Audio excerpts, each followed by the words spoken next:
Hi, I'm Ambry and this is Ambry's Corner and welcome back to my channel. If you're new viewer, watcher, subscriber, welcome. If you're a returning viewer, watcher, subscriber, welcome back. Hi, welcome back.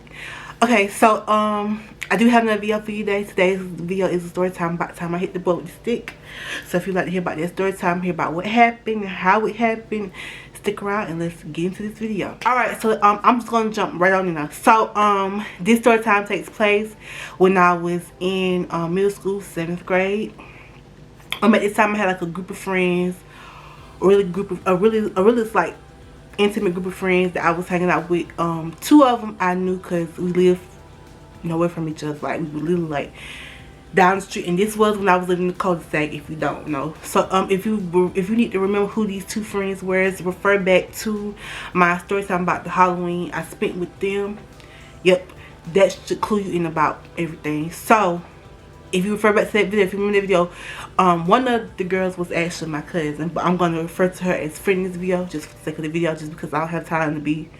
She was a friend. So my friend, aka cousin, was dating a brother, a dude. She was dating a dude, and he had a younger brother. And we will call his younger brother Edwin. Now Edwin is not the main focus of the story, but he is in the story. So yeah.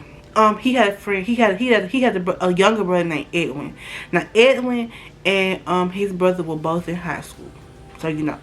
And so was my cousin and my friend. They were both in high school also, so you know. Alright, so let's move on.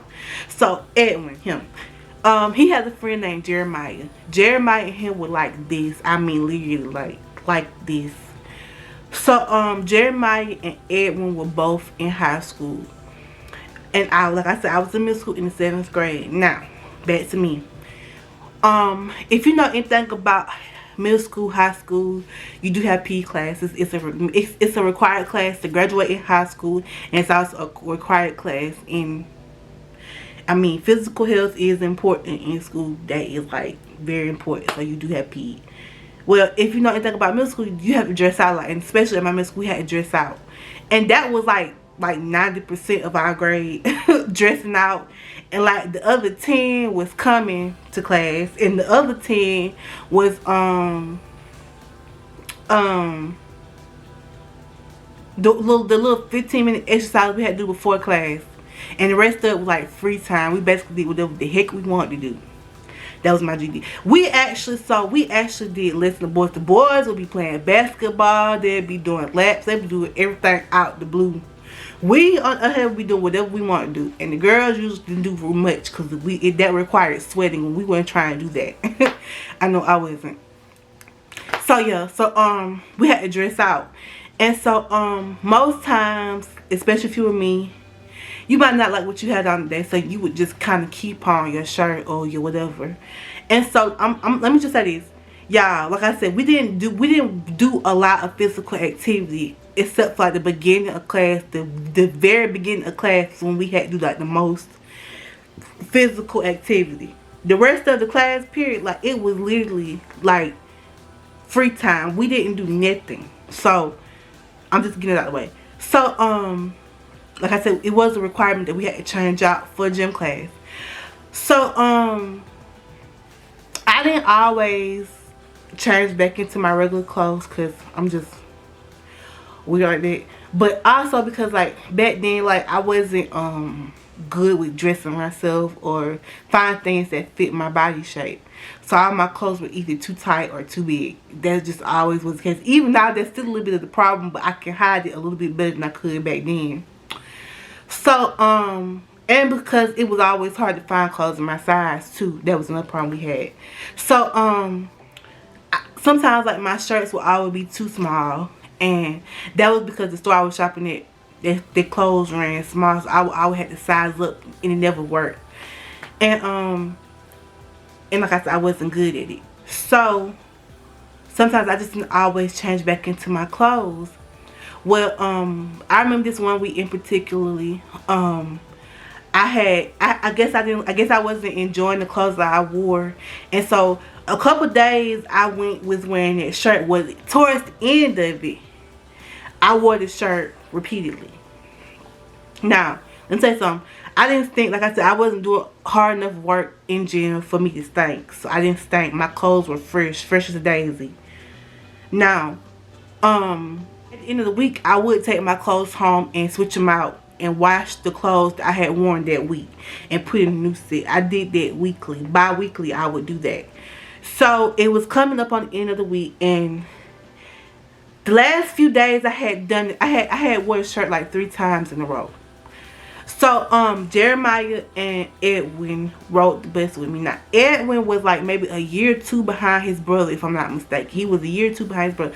So his brother, I think, was getting ready to graduate. I'm not sure if he had already graduated or if he graduated at this point, but I think maybe he was getting ready to graduate.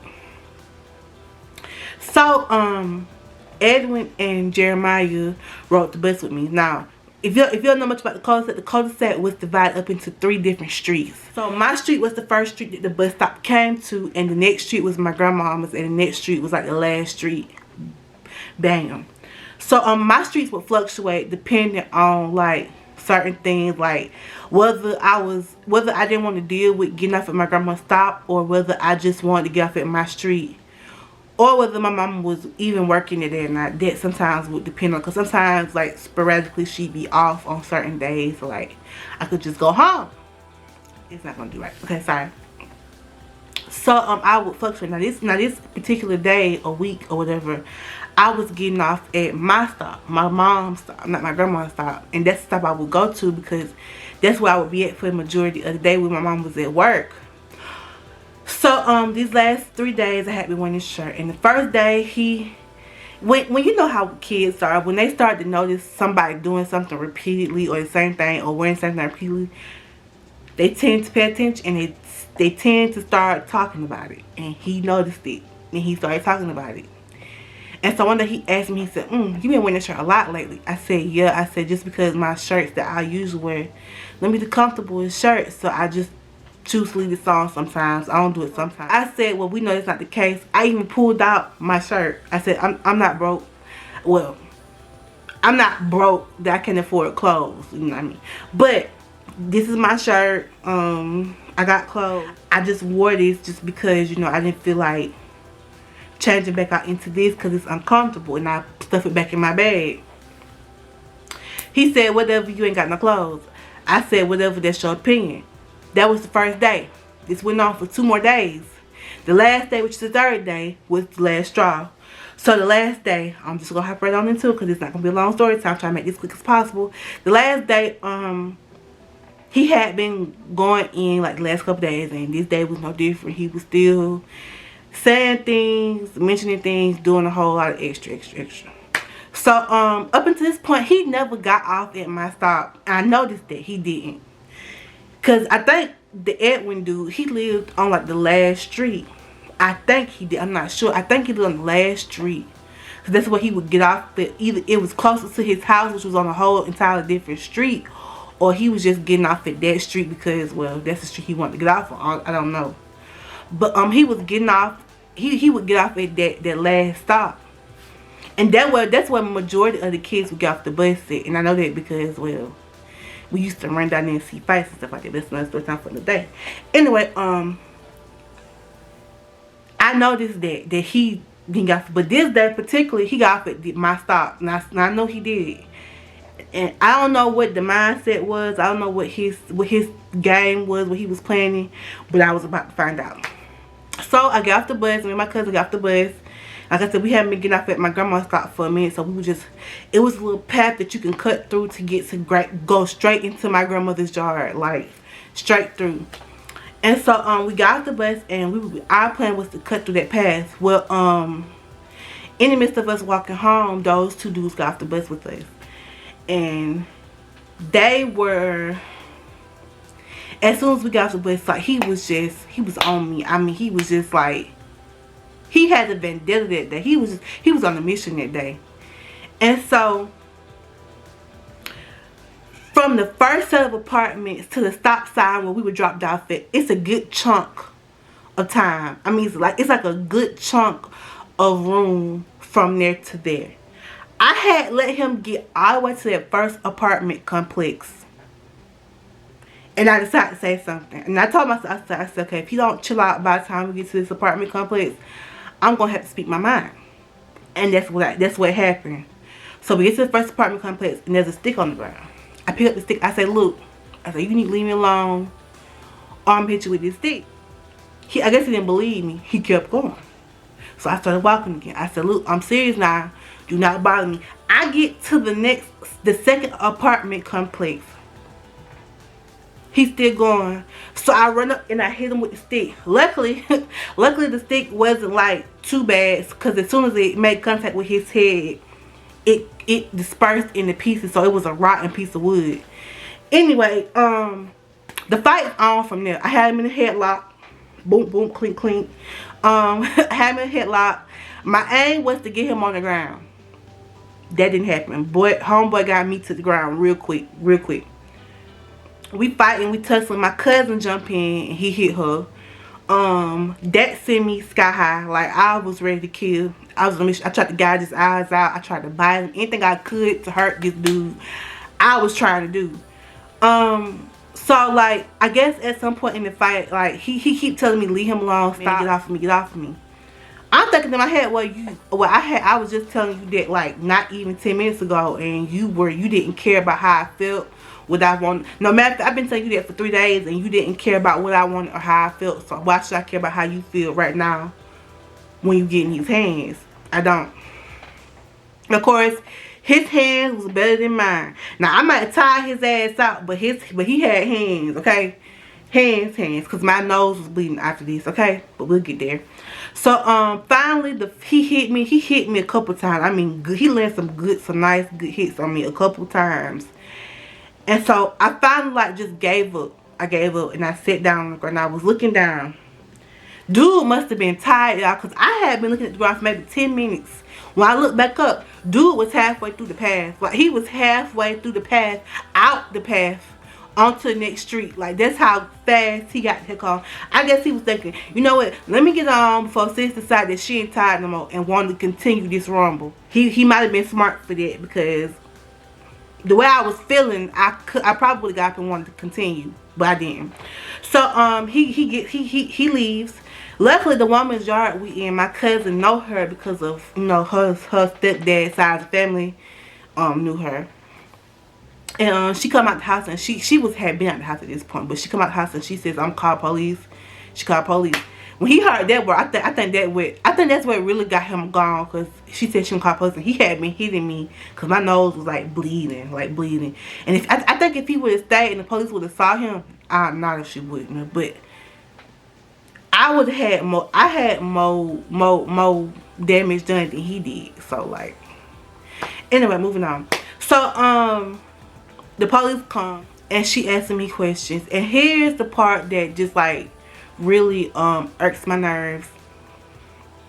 The police officer, when I told her the full extent of, when I told her the full story about what happened, how long it had been going on, because let me just say this, y'all.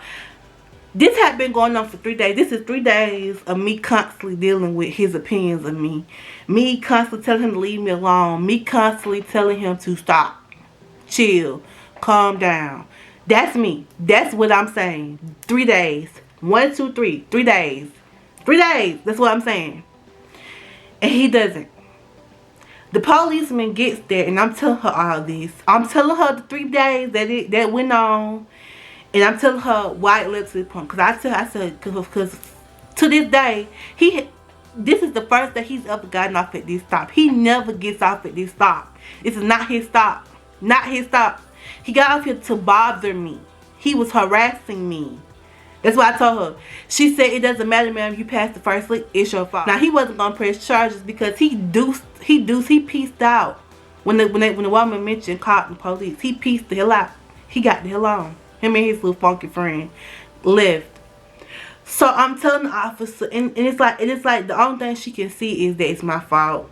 I believe she understood, but I believe it was just like the matter of me hitting him first. Even if it wasn't, even if it wasn't me physically hitting him, I picked up a weapon and I hit him with. Now it could have been worse than that. I could have hurt that boy if it had been a bottle or anything I hit him with. No, but luckily the stick I hit him with crumbled as soon as it made contact with the back of his head, which I know the back of his head hurt because he got that boot on the back of his head. But it's whatever. But luckily, like, the stick was rotten, so it fell to pieces as soon as it made contact. But it just like, she was like, why you didn't tell nobody? I said, well, 3 days happened. I know people on the bus heard it. I know they heard it. I know people were aware what was going on. They didn't care. Nobody cared. Just like you don't care right now. And she might have cared, but I couldn't see that right then. So at that point, my auntie and my uncle, so everything happened, everything went down, and I went home. The whole day, I was like, just like really down. The thing about me is when I get in fights, y'all, like, I feel it in my soul. I feel it. I don't like to put my hands on nobody. Like, I really don't like to put my hands on nobody. Because when I start a fight, I don't know how to stop. Like, I'm the type of person, like, if I'm mad enough, I could hurt somebody. Like, literally hurt somebody. I don't like to fight. Because to me, it should never get to a point where I would want to put my hands on you. I don't like to fight at all. I hate to fight. I feel it for days afterwards. Like, my soul feels it hurts me to hurt somebody. Literally, it hurts me to hurt somebody. Anytime I ever got in a fight with anybody, I feel it longer than they feel it, probably. I don't got into fights with people. I feel it a lot longer than they feel it. And usually, it's obviously nothing came of it because nobody cared. Because even if I had told, he would have been back on that bus with me the next week, doing the exact same thing. It doesn't matter. It really didn't matter. So that night my mom get off to work and she had heard about it, and she come in and she fed up. I mean, so she like literally just fed up, like. And this was probably not the first or last time that she'd be fed. She was fed up. She said this has been a constant in my child. This was a constant in my life. Like, this was something I dealt with all the time. Not the fighting, but the bullying, the constant bullying. Now, not all of my bullying situations ended in me having a physical altercation with the person. But most times it ended up in an argument. And most times when the argument happened, it always seemed like it was my fault when it wasn't. And it wasn't always my fault. And I'm aware of this, and I pay attention to when you tell them something, or I think that you're supposed to come and tell them when it happens, and then you already know the outcome going to be things that it's your fault. You know what I mean? They want to put the blame on me because they wasn't trying to do their job. So, and then what's so bad is this policeman. She did all that, and this dude got a whole record now. Like, he got a whole record. He done been to jail. Homeboy done been to jail. He done time. Serious time. I've only ever had 2 altercations. I don't have ever had 2 encounters with the police in my whole life. 2. Trouble. I didn't have no charges. Nothing was placed on me. Because he ran. Because he was in the wrong. Because he knew that he was messing with me. He knew that. He knew that it was his fault. He started it. He's the reason. After I told him repeatedly to leave me alone, it was his fault. My mom was mad. I think my mom was about in tears. There was a time before when I couldn't tell this story without being tears, but I'm trying to relieve the power that stuff has on video. Like, comment, subscribe, tell me what you think, what you want to hear, what you want to see. I will do my very, very best to make it happen for you. And I will see you next one. Mwah.